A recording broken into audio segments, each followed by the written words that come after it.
Muslim ಹೆಣ್ಮಕ್ಳಿಗೆ permanent ಗಂಡನನ್ನ ನೀಡಿದ್ದು ಮೋದಿ. ಕಲ್ಲಡ್ಕ ಪ್ರಭಾಕರ್. ದಿನಕ್ಕೊಬ್ಬ ಗಂಡ, ಪರ್ಮನೆಂಟ್ ಗಂಡನೇ ಇಲ್ಲ. ಹಾಗಾದ್ರೆ ತಲಾಕ್ ತಲಾಕ್ ತಲಾಕ್ ಹೇಳಿದ್ರಪ್ಪ. ಅದಕ್ಕೋಸ್ಕರ ಜೀವನ ಪೂರ್ತಿ ನನಗೊಬ್ಬ ಗಂಡ ಇದ್ದಾನೆ ಅಂತ ಹೇಳುವಂತ ಪರಿಸ್ಥಿತಿ ಇರಲಿಲ್ಲ. ನಿಮಗೆ ಒಂದು ಪರ್ಮನೆಂಟ್ ಗಂಡನನ್ನು ಕೊಟ್ಟದ್ದು ಮೋದಿ ಸರ್ಕಾರ, ನೆನಪಿಟ್ಕೊಂಡು.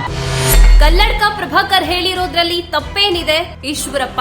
ಮಾನ್ಯ ನರೇಂದ್ರ ಮೋದಿ ಅವರು ಬಂದ ನಂತರ ಮುಸಲ್ಮಾನ್ ಹೆಣ್ಮಕ್ಳು ಕೂಡ ತಲಾಕ್ ಸಂಸ್ಕೃತಿಯನ್ನು ಕಿತ್ತಾಕಿ ಒಬ್ಬ ಹೆಂಡತಿಗೆ ಒಬ್ಬ ಗಂಡ, ಒಬ್ಬ ಗಂಡಿಗೆ ಒಂದು ಹೆಂಡತಿ, ಈ ವ್ಯವಸ್ಥೆ ತಂದಿರುವುದು ನರೇಂದ್ರ ಮೋದಿ.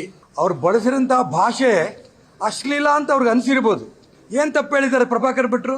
ಲೋಕಸಭಾ ಚುನಾವಣೆ ಹತ್ತಿರವಾಗ್ತಿದ್ದ ಹಾಗೇನೆ ರಾಜಕೀಯ ಪಕ್ಷಗಳ ವಾಕ್ಸಮರ ಜೋರಾಗ್ತಿದೆ. ಒಂದಲ್ಲ ಒಂದು ವಿಚಾರ, ಅದರಲ್ಲೂ ಧರ್ಮದ ವಿಚಾರವನ್ನ ಮುಂದಿಟ್ಕೊಂಡು ಕಿತ್ತಾಡ್ಕೊಳ್ತಿದ್ದಾರೆ.